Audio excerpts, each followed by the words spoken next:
The other thing that I want to mention is this. This is a landmark thing that we're going to have out at the front desk, a lot of copies so you can grab them. There's a research article that came out in the Journal of Alternative and Complementary Medicine in May about network care. And so I want people that are interested in reading, thick, researchy kind of things like that to pick this up and read that during the course of the next week. This is a very big landmark article. Understand, I don't think any chiropractor, I believe that no chiropractor has ever gotten published in the Journal of Alternative and Complementary Medicine. If there has been, it's been very few. Okay, so that's a huge accomplishment in terms of peer-reviewed journal type things. And so it's published by Dr. Donald Epstein. The editorial on it by Bob Blank's PhD, in the first sentence says, this article on reorganizational healing, once in a while you can step back and say, wow, that is a really good idea. This article is that. So, that's a huge statement to come from a research professional relative to another article. And I want to mention that because it's going to lead into things. Reorganizational healing is the title of that article, and I want you to understand that concept. It's very central to what we'll be working on tonight. There's a difference between restorative healing and reorganizational healing. Most of what healthcare has done, and most of what we've been told healthcare is something called restorative healing. You can also think of it as curing, okay? It's finding whatever's there and trying to restore it to the person to where they were just before they had the problem. Now think of that this way, okay? If some major corporation had to get rid of its whole board of directors because it was crumbling, okay? Something people might be able to relate to. And then they said, we're going to bring a new team of people. And the new team of people, we're going to go back to the drawing board and come up with something new. And they said, you know what? We're going to get you to exactly where you were just before the company crumbled. Would that be a good idea? No. Why? Because that's the state that got them into a problem. Now think about your body. Most things relative to healing in healthcare is like, okay, I had this blown disc, I had these headaches develop, I had this disease develop. I want to be where I was the day before I had this so I can go back into my normal everyday life. That is not where you want to be, because that's the state that got you to where you are now. What has to happen is reorganization has to happen. Your body has to reorganize its ability to interact with the stresses in your life and to reorganize how you interact with things. And so really the framework of network spinal analysis is to reorganize your body, not restore you to where you were just before you had problems, but help you have a whole new future. Okay? Now, the network care, relative to another research study was done years ago at University of California Irvine Medical School. They took about 3,000 people receiving network care in hundreds of offices around the world and categorized the changes in their quality of life, physical state, emotional state, ability to adapt to stress, whole range of them, and found in these 3,000 people tremendous changes in their quality of life off the scale for anything that's ever been done. And understand, 3,000 people is a huge study, because most research studies relative to the medications you'll see on TV or Prozac or Zoloft or whatever it might be are usually a population, a group of something like 50. And guess what? With Prozac, they had to redo the study 8 times till they found the population group that happened to have a positive result better than the placebo. And then that's the one they published. Okay?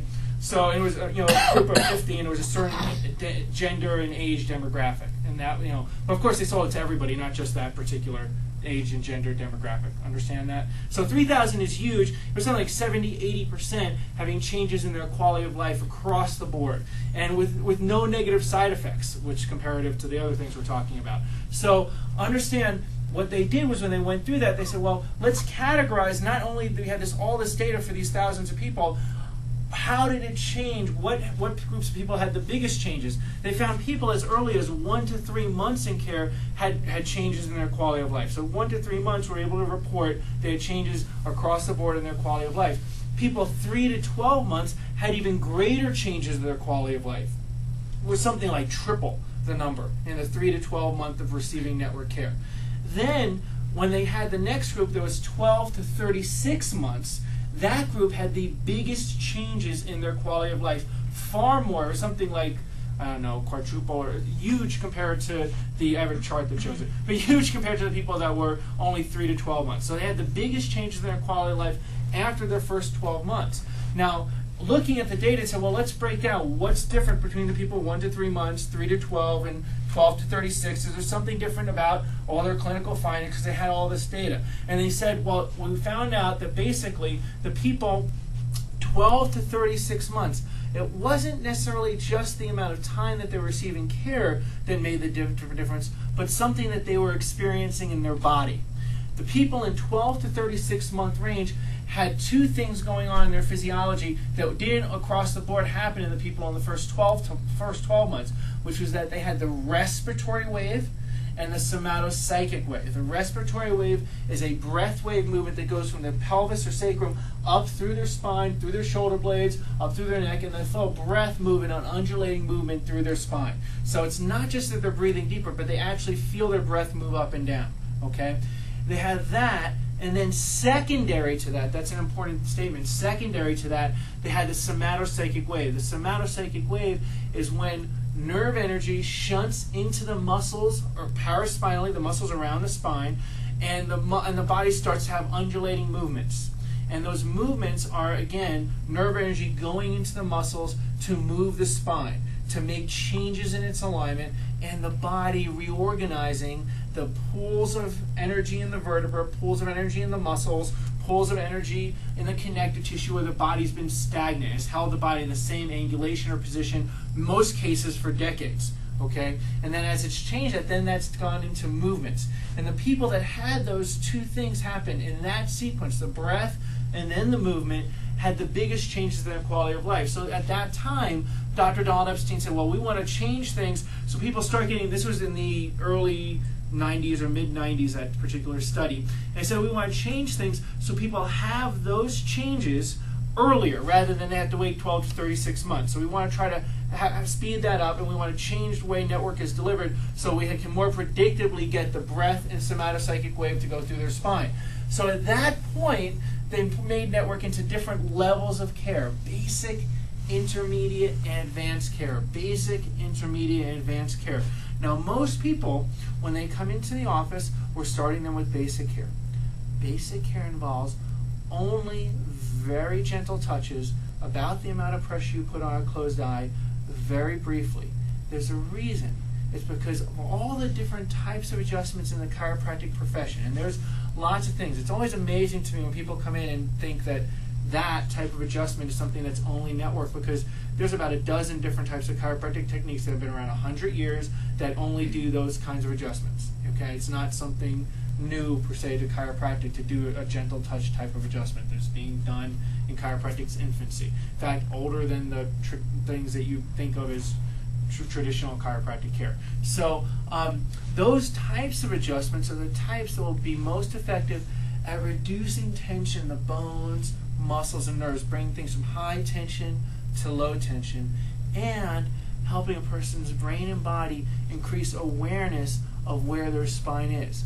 Understand, most of why, or a big picture, or part of why, people have lost the alignment of their spine and their body has lost the ability to correct it on a daily basis and make changes to the level that they could possibly, is because the frontal cortex of the brain no longer has a proper image of where their spine is.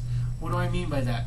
Your spine is not an inanimate object. It's not like it's like, you know, part in a car that you just replace the, you know, engine or something like that. The spine, the bones, the muscles, the ligaments, all are loaded with receptors, and the receptors report back to the brain how much tension they are, where the bone is, which muscles are pulling, and back and forth like a little radar system. And then the brain has to say increase or decrease. And when that feedback loop is interfered with, your body cannot coordinate your spine anymore. And I don't care what people do to it, your body will keep remisaligning if your nerve system doesn't know how to better coordinate it. I had someone the other day say, well, can't I just put orthotics in my kid's shoes and then that's going to do it? I said, I'm sorry, that's just a waste of your time, and you're going to jeopardize your daughter's life by doing that, because your body doesn't have the ability to make the changes